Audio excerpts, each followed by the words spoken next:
Gagawin ni Kylie kung tatakbong vice presidente si Robin, viral. Naging usap-usapan sa social media ang naging reaksyon ng kapuso actress na si Kylie Padilla. Nang matanong tungkol sa posibleng pagtakbo ng kanyang amang si Senator Robin Padilla sa mas mataas na posisyon sa gobyerno. Mainit na ang usaping politika sa bansa kahit malayo pa ang 2028 eleksyon. Nagsimula ang ingay ng inihayag ni Vice President Sara Duterte ang kanyang planong tumakbo bilang Pangulo sa susunod na eleksyon. Dahil dito, marami na naglalabas ang espekulasyon kung sino magiging katuwang niya o running mate. Isa sa mga pangalang lumulutang ay ang action star ng Senado na si Robin Padilla. Kilala si Robin sa kanyang pagiging loyal sa pamilya Duterte. Kaya naman hindi nakapagtataka na isa siya sa mga unang tinitingnan para sa posisyon ng Vice Presidente. Pero sa kabila ng seryosong usaping ito, tila mas kumuha ng atensyon na naging sagot ang kanyang anak na si Kylie. Madalas si tahimik lang si Kylie pagdating sa karera ng kanyang ama.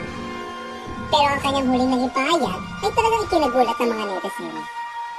Nakorner ng press si Kylie at dito na nga siya hiningan ng reaksyon tungkol sa lumalakas na ingay ng Sara Robin Tande para sa 2028. Matatanda ang inahayag ni Senator Robin Padilla na handa siya tumakbong Vice Presidente kung ito ang magiging utos si dating Pangulong Rodrigo Duterte.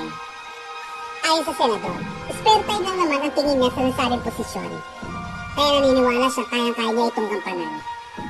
Nang tanungin niya si Kylie kung ano masasabi niya rito, hindi inaasahan na marami ang kanya naging sagot. Wala kasi pag-aalinlangan na sinabi ni Kylie na aalis na siya ng Pilipinas kung sakaling tumakbo ang kanyang ama bilang VP. Natatawang sagot pa niya, aalis na ako ng Pilipinas. I have no reaction, ba't aalis na ako ng Pilipinas? Naulisatin pa siya kung susuportahan ba niya ang political career ng ama. Muli itong tumawa at sumagot ng, aalis na po ako ng Pilipinas. Bagamat tila sa matinding shade ang kanyang binitawang salita na sinabayan pa ng halakap, agad din namang nilinaw ni Kylie ang kanyang tunay na saloobin bilang respeto sa kanyang ama. Ipinaliwanag ni Kylie na wala siyang konkretong reaksyon sa ngayon, pero iginiit na mayroon siyang tiwala sa kanyang ama pagdating sa mga desisyon na ito.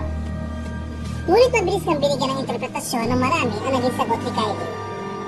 Ayon sa marami, mukhang alam na raw ni Kylie na hindi magiging maganda ang kinalabasan sa oras na maging VP ang kanyang ama. Habang ang ilan ay sinasabi maging si Kylie ay alam na wala maganda magagawa ang kanyang ama. Gayunpaman, marami pa rin ang nagsasabing baka aalis si Kylie ay dahil alam niya magiging magulo ang kanyang buhay.